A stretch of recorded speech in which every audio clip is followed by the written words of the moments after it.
همین حکومت که ببینینه اینقدر جاهل بیعقل است اینمی حکومت. خب چی بگویم دیگه، کدام الفاظ به این استعمال کنم؟ خب حیران میمونم.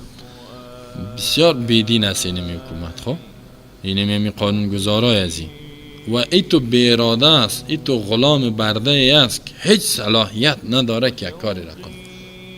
از این کافر از این بیرون آمده نه.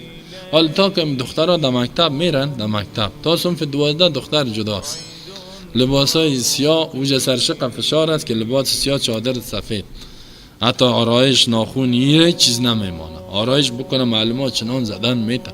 همی فضا حاکم است در مکاتب. ولی 18 ساله که پورا کرد عین شهوت شوقش آمد میارش در پانتون که تمی بچه‌ای که در گرفتگی است یک جایش میکنه. اینال بچه و دختر یک جایش. با چی میگم؟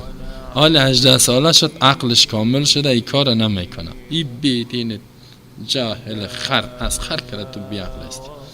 18 ساله شد میگه ای کار نمیکنه. چطور نمیکنه؟ در پانتون آورده گرد انداختش. ای تو بازارایش هم میکنه. یقین کنین بگوی اینمی شو آروسیش هست. اینمی شو فقط بگوی در اختیار یک شوهر قرار میگیره. اینمی تو خود جور میکنه. چنان آرایش لباسشون نموتو فقط شب آروسی یکام تا رو میبینین لباسای نواد که نو خود جور کن. پیش بچه میاد دستم ششته چی میکنی؟ درس میخوان. عجیب درس هست.